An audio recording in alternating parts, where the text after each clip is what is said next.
নজর রাখবো পরবর্তী সংবাদে। যুব কনভেনশনে যোগ দেওয়ার অভিযোগে আক্রান্ত যুবরা, বাম যুবদের আক্রান্ত হওয়ার ঘটনাতে আজকে ডেপুটেশন প্রদান।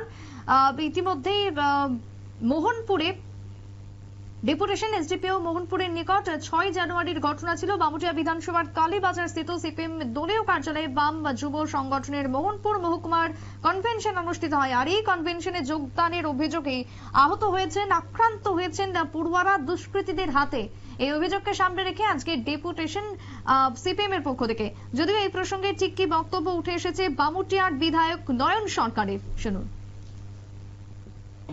ব্যাপারটা হচ্ছে গিয়ে আমরা ডিওয়াইএফআই সারা রাজ্যব্যাপী বিভিন্ন মহকুমাতে মিছিল কনভেনশন আমরা করছি রাজ্যে বেকারদের কর্মসংস্থানের দাবিতে, রাজ্যে আইন শৃঙ্খলা ফিরিয়ে আনার জন্য এবং নেশার যে বিরুদ্ধে আমরা স্লোগান তুলেছি। কারণ আমাদের রাজ্যে যে অবস্থা বর্তমানে, বিশেষ করে আমাদের মহকুমাতে মোহনপুরে যে ঘটনাটা ঘটেছে, আইন শৃঙ্খলা, যিনি আইনমন্ত্রী রতনলাল নাথ মহোদয় সবসময় সাংবাদিকদের সামনে মাইকে দাঁড়িয়ে গলা ফাটায়, কিন্তু ওনার যে বিধানসভা কেন্দ্র সেখানেই মানুষের গণতন্ত্র নেই।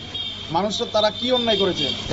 যারা বাড়িতে কালকে আক্রমণ হয়েছে তারা গিয়েছিল একটা প্রোগ্রামে, ডিওএফের কনভেনশনে যাওয়াতে তাদের বাড়িতে এরকম আক্রমণ। শুধু কালকেই যে ঘটেছে এরকম না, সারা বছর 2018 সালে যখন বিজেপি সরকার প্রতিষ্ঠা হয় রাজ্যে, তখন থেকে আক্রমণ যে শুরু হয়েছে এখনও চলছে মোহনপুরে। কিন্তু মোহনপুরের যে উনি বয়োজ্যেষ্ঠ লিডারশিপ থাকা সত্ত্বেও ওনার এরিয়াতে এরকম একটা ঘটনা ঘটছে, কিন্তু ওনার কোনো প্রতিক্রিয়া নেই।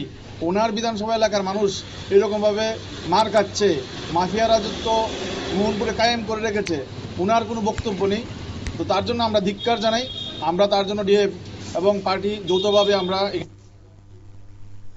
গণতান্ত্রিক রাষ্ট্রে কনভেনশনে যোগ দেওয়ার অধিকার কি নেই বামেদের? এই অভিযোগকে সামনে রেখে আজকে ডেপুটেশন প্রদান এবং যারা যারা ঘটনার সাথে জড়িত রয়েছে তাদের বিরুদ্ধে পদক্ষেপ গ্রহণ করতে হবে, গ্রেপ্তার করতে হবে। এই অভিযোগকে সামনে রেখে আজকে সরব বাম বিধায়ক নয়ন সরকার এবং তার পাশাপাশি তাদের এই ঘটনার সাথে যারা যারা জড়িত রয়েছে তাদের বিরুদ্ধে এখন কি পদক্ষেপ গ্রহণ করে এসডিপিও, সেটাই এখন দেখার।